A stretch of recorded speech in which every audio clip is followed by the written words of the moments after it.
Hi, everyone. I'm Stefan. This is Graham. Hello. This is Travis. How's it going? And we are the Three Different Ones podcast. Last year, we compiled a massive list of albums we like or at least seemed interesting, and now we sit amongst ourselves talking about them for your enjoyment. And thanks for stopping by today. For today's episode, we're doing Led Zeppelin's Physical Graffiti. I'm experiencing a gratitude similar to what I felt during our Rubber Soul episode, available on our YouTube channel.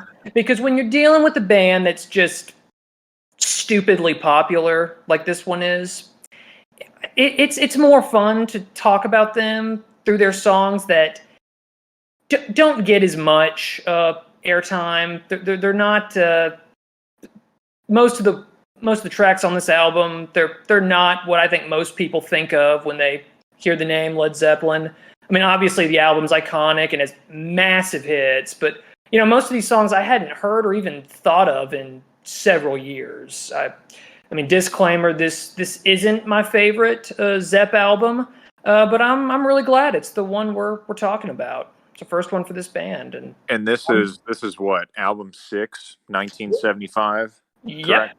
yep, All right. All right. Let's get into it. yeah. This is Custard a pie. this is a very nostalgic record for me. My dad used to play it in the car all the time, so I've probably heard this record hundreds and hundreds of times. I ripped it to my iPod back in the day. One of the most notable things about this album is the fact that it was recorded in multiple different locations. It was recorded at different periods of times. Some songs coming from sessions for previous albums. And the songs that were recorded in 74, leading up to this album, you'll notice that Robert Plant sounds different. And that is because he had a vocal surgery. And it Interesting. changed his voice forever. Right. Travis, So are you into this album? I love this album. I mean, to Stefan's point, I mean, there are some huge songs on here and there are some that aren't quite as big, but to hear that, it was written in multiple sessions and in multiple places, it kind of blows my mind because I think collectively, like, I can't think of many albums that have this many solid songs, especially at this length. Yeah. I mean, it's a long album, but for me, it never dragged on. I'm like, oh man, I forgot this song was on this album, and it's like, damn, this song's on this album, and I just had that over and over and over and over again. It's phenomenal. Yeah, I loved it. It's packed. It is dense. and Very. a lot of different sounds and genres for them. Like they always kind Definitely. of dabbled in some different sounds, but I feel like this is maybe the most diverse collection of songs that they released. Yeah, I would agree. I think there's only one little hickey on this, which we'll get to later. I know what you're talking about, I think. Yep, I guarantee you do. So But it's not custard pie that's the hickey? custard No. pie is not the hickey Okay. for me. Okay. I liked Is it too. Just making sure. It's a good rocker, It is. It not is. not by any means my favorite track on side one, but solid. It's it. I feel like these first couple of tracks really jam. Like, I mean, it's good riffage. It's kind of that classic Zepp sound. I like the keys. I feel like John Paul Jones is pretty prevalent in this one too. Yes, on the clavinet. Yep, I love that. And then you got Page with is it a slide guitar, right? On Custard Pie, That, like, when the levee breaks tone towards the so end. So I believe he's playing through some kind of synthesizer filter or something with his guitar. Like, you get some weird tone. The solo, that was definitely... That was walled out, yeah? Yes. That is such a nasty sounding guitar solo. I love it. And his good nasty tone is always cool. It's always got some unique sounds going on. Great opener, in my opinion. Just that guitar riff just sounds so good. Yep. 100%. But all things considered, kind of a standard song for them. Like, there's not a ton to it. Yeah. I would agree. The Rover, on the other hand. Feel free to... I want to say this is one that they've never played this one live. I'm gonna say no. And it's kind of surprising if they didn't. Let me confirm that, but I've never heard like a bootleg recording of it. You are probably correct. Okay. That kept there's obviously just hundreds of articles about this album, some as recent as like 5 years ago, and I think I saw that in one of them. Yeah, I believe it, because I'm not finding anything, and I don't think the Rover was ever played live. Yeah. Really? Yeah. No. I've actually got kind of a strange history with this song, if I can bore y'all with that for a sec. Let's hear it, man. So when I was living in Memphis, I made the tragic error of going ankle deep in a friend group of some, white guy blues fans, which might be the most toxic fan base of any music genre. And they never shut up about this song. And I mean, they all obviously like worshipped Jimmy Page, and understandable. But they just, when I finally got around to listening to this song for the first time, I thought that they were going to have ruined it for me. And I really like it. I really like it. And the reason why they like it is because it's like, they consider it kind of like an understated guitar part by him. Never really has that jaw dropper solo moment. I mean, there's one in here and it's good, but it's not as like the just balls out craziness that you expect from him. I'd agree that it's understated. I'm kind of surprised that they were into it, given that they're just like blues guys. I was kind of fans. I was kind of expecting purists, like maybe into the old school thing, or maybe is Bonamassa blues, Travis? Yeah. George agreed with me. But you are a fan of this tune, Stefan? Do you like it more than Custard Pie? Oh yeah. So this is one of those earlier recorded tracks, right, Graham? Correct. It was recorded during the Houses of the Holy sessions. Right. Yeah. Which is the album that came before this. 72, I think. Yeah. And that's why, with Custard Pie, that one is post plant vocal surgery. Yeah. This one was not. Yeah, he's really he's hitting the back of the throat with some of the lyrics on this. Yeah. I mean, it kind of hurt hearing part of it. This is it's probably in my top 10 of Zepp songs. Dude, this one reminds me of that one time I saw your dad's band play this. Oh yeah. Like, that's always my go-to. Like, when I think of the Rover, I think of that. Yes. Which, I mean, it's a good memory. And I enjoy the song. I like it's got that walking bass line, and just the chorus progression's really good. I like the solo in this song a lot. I love it. It's so buttery smooth. Yeah, one of my faves of his. The riff is killer. Yes. That drum intro is heavy. And there's kind of we'll talk about it later, but the quality of the recordings kind of varies. Like, you can tell, this was done in a studio.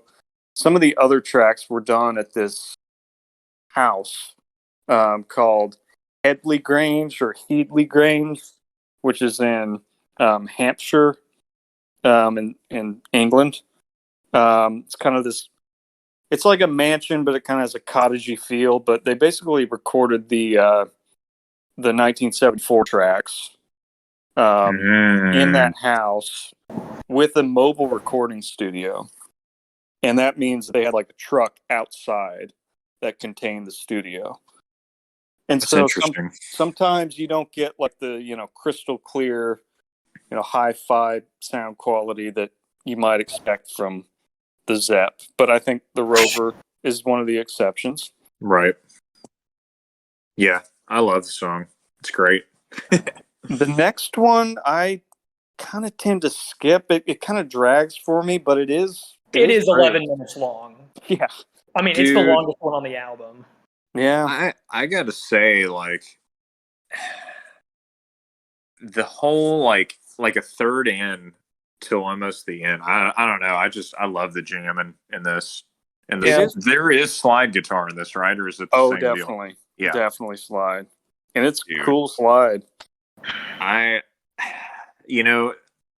remember hearing the intro to this song so many times, like just the vocal part, but like I don't remember listening to the middle part of it. Like, did this ever get radio play? And if it did, was it like heavily modified to not have that entire middle section? I don't think it did get radio play. I hear the Rover on the radio. Right. I hear the Rover on the radio a ton, and I'm surprised it hasn't ruined it for me, but I still love that song. This one, I don't think so. Yeah. I enjoyed it. What, do you dig this tune? I did. It took me, I had to kind of listen to it in shifts for the note taking before I could go through it all the way. And honestly, I think my favorite part might be Bonham's drumming on this one. I think they were using like the same echoey, would that be called like a reverb? What did on this one? It might be natural reverb from like the what do you call it? Like the entryway of the house. Yeah. Kind of like the effect you get on when the levee breaks. Yeah, and I love that song. So that was a just welcome similarity for me. So yeah, definitely some natural reverb. And yeah, I agree. That's one of the highlights of this song for me. Yeah. Yeah, and I mean, listen, y'all just heard me, trash those, blues snobs that I know. I love the blues, and this is a total deconstruction of that. Obviously, you got almost a dozen minutes, for God's sake, and I thought it was great. I didn't. I loved it. Yeah, I did too. It's like an old. It's based on an old like country blues song from the 20s. Yeah, wow. Actually, there's Delta blues written all over this song. Yes, and they kind of did their thing with it. And I think Bob Dylan actually had this on his first album, which sounds weird, but obviously he did it very differently. In my time. Just kidding. Graham, I got a question for you. Uh-huh. Why was Houses of the Holy not on Houses of the Holy? That is a very good question, and it's very very confusing, the fact that there's a song named after a different album by the band. I can't think of it. Probably written around the time that album was written. Correct. It was intended to be on that album, recorded during the sessions. And I think they thought it was too similar to Dancing Days, which they decided to put on the album instead. Right. They thought it was better. Great song. Which one, Dancing Days or Dancing Days? Yeah. I do love Dancing Days. I like this one too, though.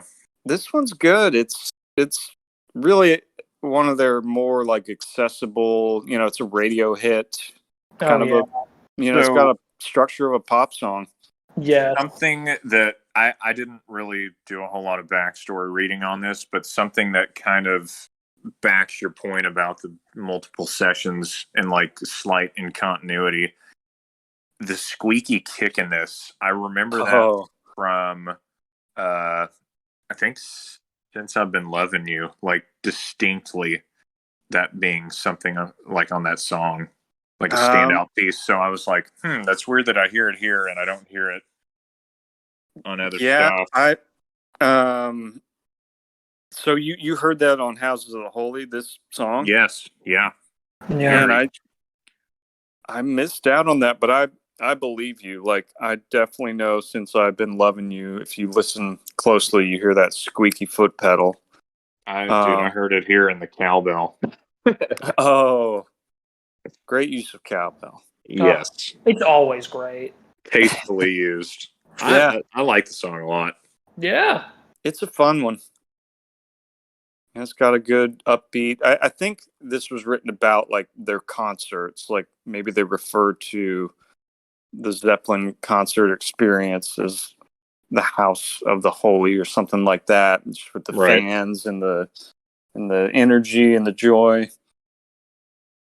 Weird guitar tone in the intro.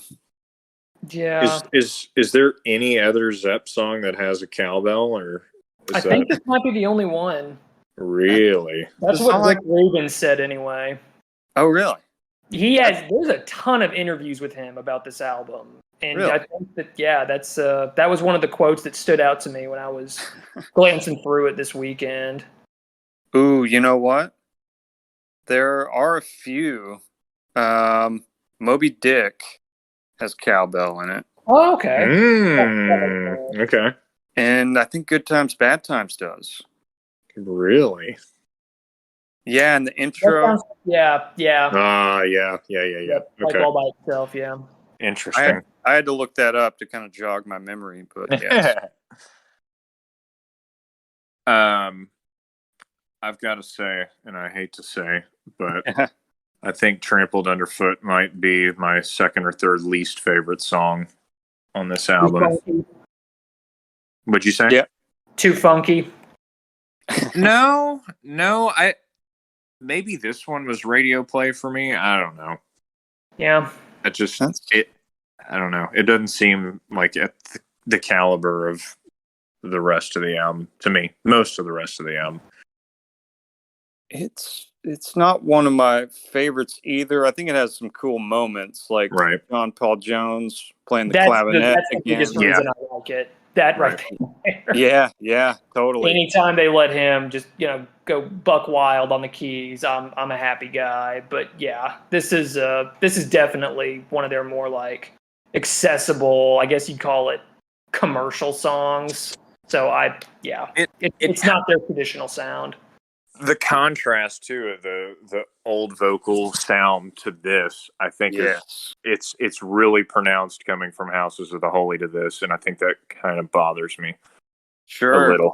Yeah, he sounds, kind of hoarse, and he's got that kind of lower quality to his voice that, if you are a fan of the early classic Zepp, it's kind of sad to hear. Yeah. Agreed. Even though he still sounds great. I mean, but it's just, it's a bummer. Yeah. At the same time, like, who could possibly sing like that? It's got that iconic just. Ooh. I'll do it again. No, I'm kidding. I just voice crack. Please. You know the part I'm talking about, though. Yeah. Oh, yeah. I'll spare everyone's ears. It's okay. It's okay. You guys familiar with the track that comes after? Where do you start with track 6 on this album? I mean, what is there to say? This one, it kind of falls in the "In My Time of Dying" category for me, where it's like it's a little overly long. Really? Yeah. I mean, I do think it's cool. This is Cashmere, by the way. Oh, yeah. Yes. Cashmere. Cashmere. It's a cool song, and I appreciate it. I don't listen to it that often. I've heard it Right. so many times on the radio. What do Right. you guys think about Kashmir? I don't know. It's kind of like a stairway scenario for me. It could be played into the ground, and I still just every time I hear it, the riff. That's great. It's just I always think of if you've ever seen the video with I think it's The Edge and Jack White and Jimmy Page, and he's just like, "Oh yeah, let me show you how to play this riff," and he just like freaking rips it, and it's like, golly, that's just masterful. Yeah, from the movie, It Might Get Loud. Yeah, it just such a huge guitar sound. Yeah, that'll kind of give you chills. That scene, just like watching The Edge and just looking Jack at White. him like, holy like we're in the presence of somebody. Yeah, it's pretty epic. I mean, what do you think about Kashmir? I think I like this more than Stairway personally. Okay. Whoa. I do still enjoy listening to it, but I do agree with Graham that it probably does kind of get flown off a cliff for some people. It's just, I'm kind of surprised it gets as much play as it does. It is pretty long, and it's certainly unconventional. I mean, it's really doomy, and it's kind of a downer with those ostinato riffs and all the everything feels kind of discordant. I think that the guitar riff and the vocals are played at with a different time signature. I mean, it's a weird song. I mean, it stressed me out the first couple times I heard it. But I'm glad that I love the fact that people love this song. I mean, I'm happy that something like this reaches the level of popularity that it has. I always think that's good. I'm always just the part where Plant's hanging on that long note, just like a note under where the guitar is, and then he comes up to it. Oh man, I love that part. Yeah. I mean, there's certainly nothing wrong with it. I mean, I feel that way about every song on side one, really. Right. I can listen to it all the way through, and like you mentioned, it's a heavy side one. Oh yeah, it's stacked. Top star lineup, man. All star lineup. Yeah. Now, however, I was gonna say, I think. Go ahead. I think side 2 is my favorite. Is the start of side 2 your favorite on this album? It's certainly up there. Is it number 2? It probably is. Yeah. It's probably in my top 5 Zepp songs. This one it's unique. They don't have any other songs like this. Stefan, were you familiar with this one? In the Light? Yeah. Not really. No. Yeah, My brother played this album a long time ago, and that was probably the last time I'd heard it all the way through. Yeah, because it doesn't get played on the radio, which is surprising. Consider they'll play Kashmir on the radio, which is only a few seconds shorter. Yeah. Yeah, I don't know. I guess it's it feels a little maybe a little more fragmented than Kashmir, if that makes any sense. The shifts in the song felt a little more obvious in this one, more noticeable, I guess. Sure. But it was weird. And after Kashmir, I the fact that you can top that in terms of strangeness, I mean, that's hats off, man. I really like this song. Yeah, from that opening note, it's just what is this? Yes. The bow on a guitar trick was used in this, I believe. Oh, it was? I think so. I think in the intro, that's what Page is doing. So, what I've heard is that that's John Paul Jones on some kind of synthesizer. Oh, okay. That makes more sense.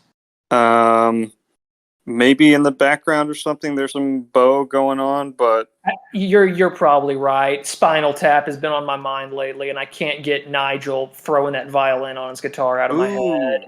I see what you're talking I about, see though. both. I just looked it up. Yeah, I see both of them. That's okay. As a backdrop to Jones's opening synthesizer solo.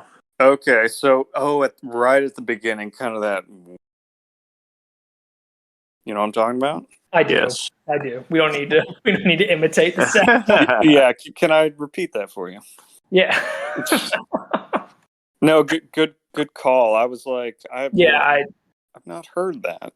Yeah. Bow on an acoustic guitar. Yeah.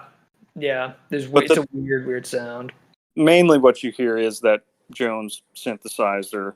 Yes. I was going to say, I love the keys in this song. Oh, yeah.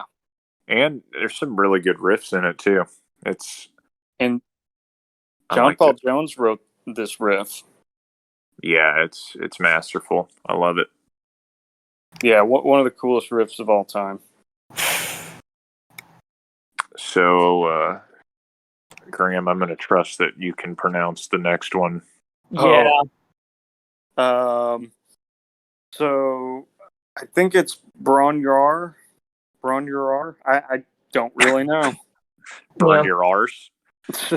But it's named after like a cottage in Wales that either they went to for like a retreat or maybe they like recorded there, but I think they just vacationed there. Mm-hmm. This song was recorded in 1970 during like the sessions for Zeppelin 3, I think. God. That's the oldest one on the album. That's what blows my mind about this album is it's like, how can you have so many ideas from so many different times and they fit? Yeah. Like, the way this was put together is very impressive. Yeah. I love this little song. Me too. Yeah. It's beautiful, man. Yeah, it is. It is. Very pretty song. And then the next one is incredibly unique for Zeppelin. Like, I don't think they ever wrote a song like this. No. And I love this song. Oh, yeah? Down by the seaside. I do. Kind of fun track. Yeah. It takes a pretty random, like, dark turn in the middle. My favorite part. Yes, that's fun.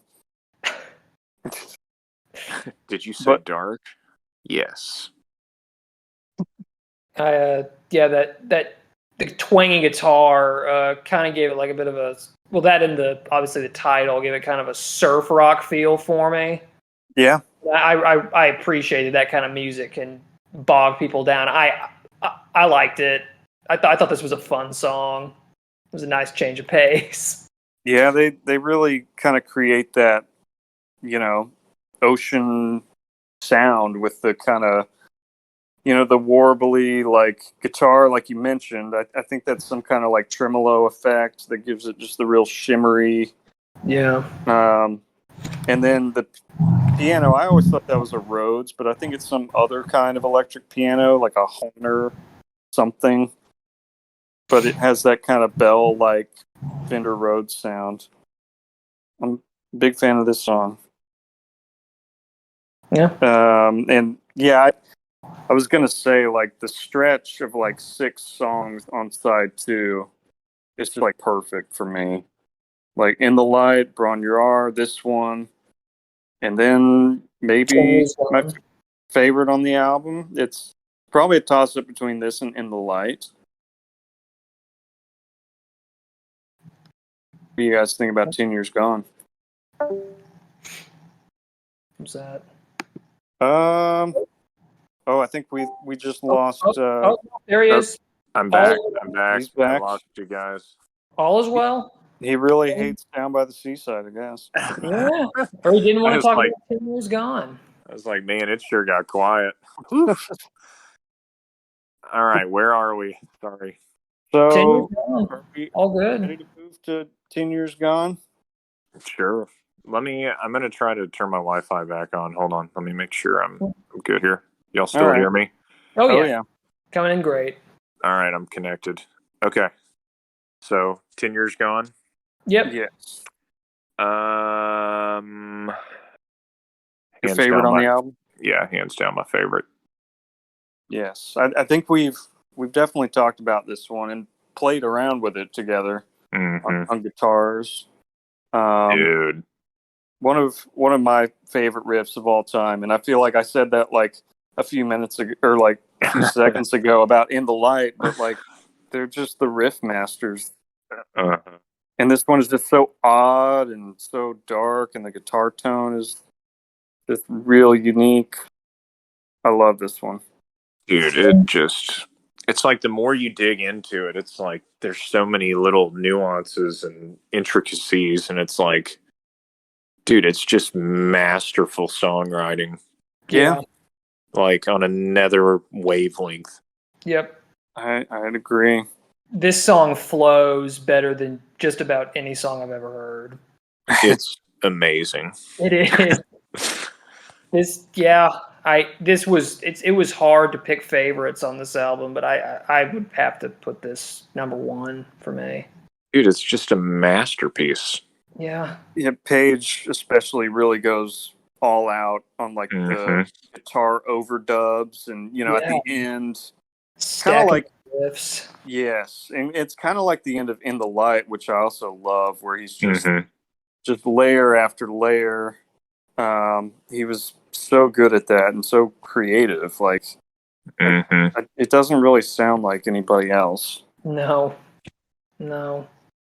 I mean, I think for a lot of people, for like the day tripping lead fan, it might not even sound like Page, because it's almost got like a seductive quality. It's so just sweet and echoey in some of those parts. Oh yeah. If you've only heard like the hits, you're probably surprised that they have songs like this. Yeah. It just blows my mind that he was able to get that tone from a Line 6 Spider. I mean, just that's kidding.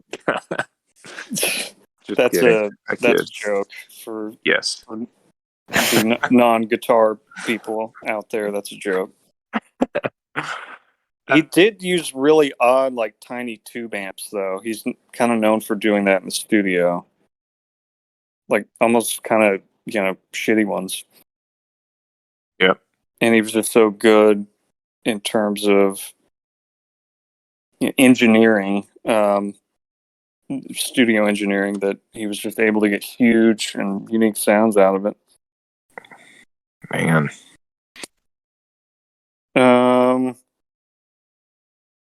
Well, we've got how many left? I think 5? 5 songs. I think one good song left. Oh dear. You don't like Night Flight? It's not bad.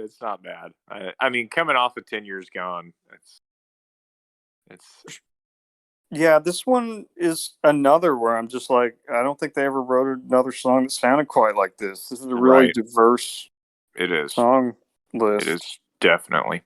And this was a Zeppelin 4 outtake recorded in 1971. Wow. Oh my gosh. Yeah. Yeah. If not for Jones just slamming on that organ, I'd get serious country bar vibes off this song. Really? Yeah, it's still good. It's just it was a very jarring shift after 10 years gone. I can kind of hear a little country tinge maybe on that chorus. Yeah. They do kind of dabble with like a little bit of a country thing, like old country. We'll see, full blown that in a couple songs. Oh yes. Or maybe not so much country, but blues and honky tonk. Yeah. I've always kind of liked Night Flight, but yeah, it's not up there with, Yeah, again, like it's not bad. Sure. It's just these next couple songs do kind of, I guess maybe just compared to what's coming before on this side of the album, they're a little more straightforward. I love the Want song. I do Yeah, too. I me love too. the Wanton song. That's maybe like top 5 on the album. Yeah, it's dude. The licks in that song are just. Y'all ever try Yeah. to learn this riff? It's built this song. I have. Oh yeah? Yeah. Can you do it? Yeah, the hardest part is that little middle interlude with all the kind of swirly sounds. There's some weird. Exactly. There's some weird ass chords in that middle section that just, Yeah, again, just I don't think they ever did a song like this. maybe He's Paige got could that. never play it again. I don't think that they did this one live. It seems like it would be quite the challenge. Yeah. Yeah, I'm pretty sure that's correct. They never did it live. I believe it. And Bonham is on fire on this one. Oh Yeah. yeah. Just that kick drum just really hits. Yeah. Yeah. One of the better like heavy songs in this album. I'd say this one Agreed. and the Rover are probably my favorite of the rock tracks. Right. Yeah. Travis, did you say the next song was your favorite? I think think we this is did. probably my top track. Yeah. Yeah, Boogie with that's fair. Stu. I thought of you when I heard this. When I think of complex blues songs, I think of Boogie with Stu. It's well, it was another Psych. Zeppelin 4 outtake. Psych. This is easily my least favorite song. Yeah, it's kind of a Easily. goofball thing for me. Outtake is the proper word to describe Boogie with Stu. Yeah. I It's think like go ahead. it's just the Jerry Lewis big bopper energy is so strong on this. Like, it's impossible to take seriously. Like I'm not going to sit here and rip it because it's just like Right. it's like bring out the clown car.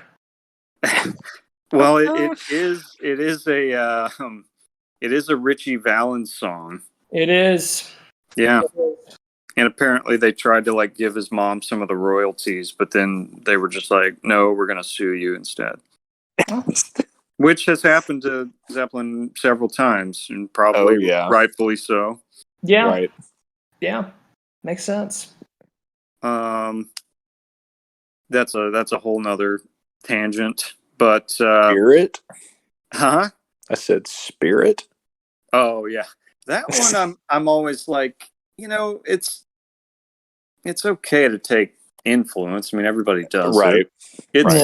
You can see though that he was probably listening to that, and maybe that was bouncing around his head, or maybe he might have listened a little too closely. Yep. Yep. Now the next song I would say is the stronger of the two. I kind of put these in the same category. Me too. Black and I would Country agree. Woman? Yeah. I would agree. It's better than Boogie with Stu, but it's definitely similar caliber. It's got some good Plant vocals. It's from 1972. It's a Houses of the Holy outtake. Yes. So I guess they were just like, we need to do a double album. And they put a bunch of like outtakes that they were like, hey, we kind of like these. Just imagine a scenario where you've written so much music, you're like, you know what? You remember that song 5 years ago that we decided not to use? Let's put that on here. Yeah. It just blows my mind. Yeah. I know. Jeez. And so, some of them are really good. Yeah. No, I like Black Country Woman. Boogie with Stu, I don't know that had 4 years of aging. I don't know. There's a guy on there that's like, he was an original member of the Stones, actually. Yeah, that's Ian Stewart, right? Yes. A Scottish keyboardist. Yeah, he's on the credit. Co-founder, and he was... Did you hear why he was removed from the Stones, Stefan? Did he push Brian Jones in the swimming pool? No, this it just says he was removed from the lineup because the manager didn't think he fit the band's image, which Ouch. is kind of sad. That's kind of a slap in the face. Yeah. And I don't really know what their image was in '63. Like, I don't think it was necessarily. Did they Super- even have an image? Weren't they like Super a edgy. blues cover band for a while? Like they were Oh, yeah. together like 3 years before they even like wrote their own songs, I thought. Totally. They were one of those British bands that were kind of reworking blues songs. Until, I guess I've always heard it's like maybe after meeting McCartney and Lennon, they were like, maybe we can do this too. Yeah. Write our own songs. Yeah. Hey, why not? Yeah. Novel But idea. that's the stew that they boogie with. Yep. Ian Stewart. Dude, he's boogie woogie, man. He was. Yeah. Got He was that dang on old boogie woogie, man. I'll tell you what. Boomhauer just found his way into the studio, ladies and gentlemen. That's Boog. That's Boog Hauer. Dude, Ready to talk about Sick again? How about the closer? The Rover Part 2? You No, think I'm so? kidding. It had some Rover vibes. I wouldn't call it Rover Part 2, but Actually, I kind of know what you're saying. Yeah. right. Yeah. It's, Stefan, did you look into the lyrics of this song at all? dude, oh my gosh. Oh my gosh. Yeah. Yeah. Hit us with the facts. One day soon you're going to reach 16. You know, I think I was like, before the song was even over, first of all, like, honestly, musically wise, I kind of liked it. You know, it's totally steered by Bonham and Page, and I definitely got the Rover feel, so that was fun. But like, before the song was even over, I was looking for like comments from the band about this song. Yeah. Because I mean, especially in light of what's happening in the music industry and how we look at these kinds of people and these kinds of songs now, I was like, surely someone has asked them about this. And I found this interview with Robert Plant where he's like, he tries to, I think he tried to spin this song as like almost like it was parody. Like he was saying that he like felt bad for these teenage groupies that were worshiping him. And I think that made the song worse in terms of its message. Like just, oh man, this just, ugh. I read that quote too. It's possible there was a little of that going on. But I could, yeah, who knows? I mean, he did give that interview in '75, it says. He did. I was surprised it was that old, honestly. I wouldn't think that this would cause too much of a stir by the mid-70s. Sure. Yeah, one of the more like explicitly I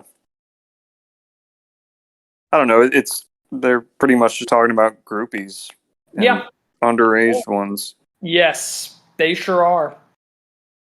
They have the style they had in the old days, way back in '68. Yes, that's what it says. Yes. Oh yeah. And direct what quote. What does that mean?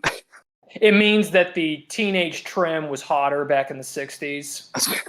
I guess they didn't beg for it like they do when they wrote this song. Oh, okay. I don't know. I mean, God, who knows? Who knows the things that Robert Plant's seen with those eyes? Apparently, did you see? Go ahead. Oh well, I guess he was one of the. He was not as into it as the other dudes. Like I think Page was probably the most notorious. Yeah. Oh yeah. And probably Bonham. Yeah, that checks. Did y'all see that Page played this with the Black Crowes? I do see that. I did not. He recorded an album with the Black Crowes of like Zepp that songs. I did know. Yeah. Did you listen to it? No, but I just can't imagine this song resurfacing being a good thing. Yeah, yeah.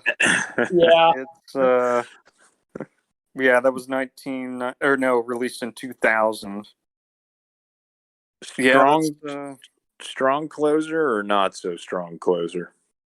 to me, I skip it sometimes. Yeah.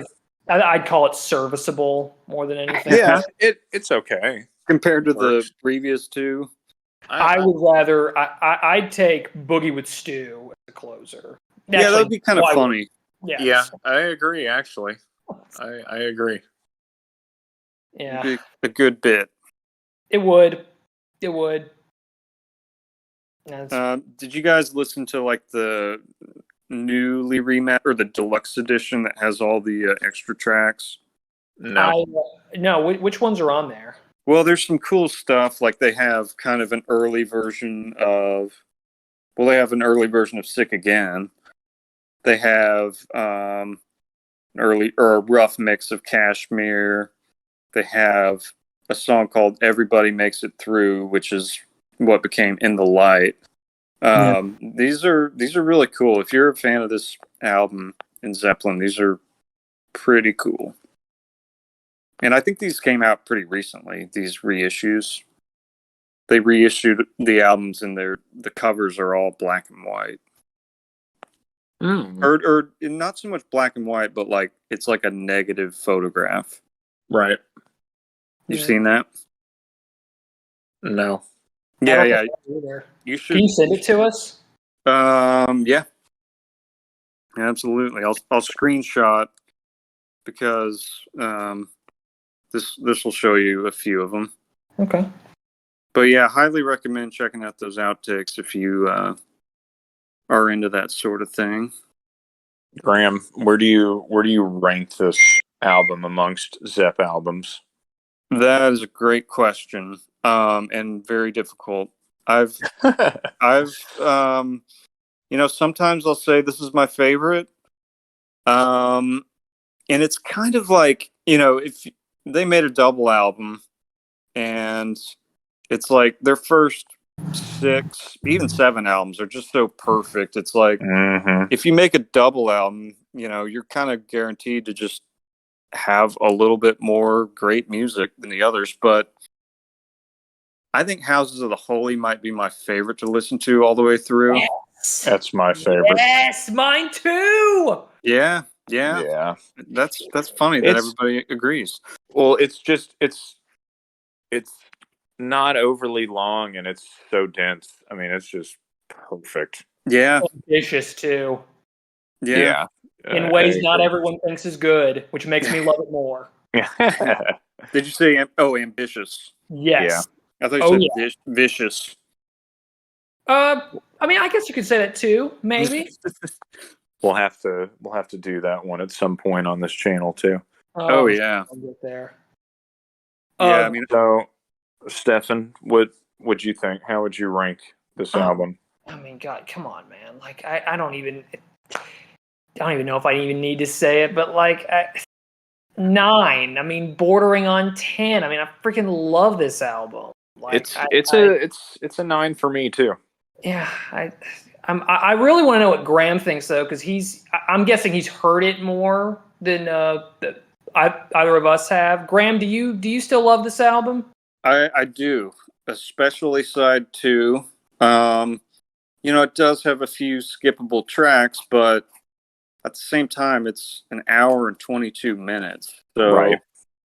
I don't necessarily like taking off points for bad tracks if they kind of make up for it with other good tracks, like In the Light's really long.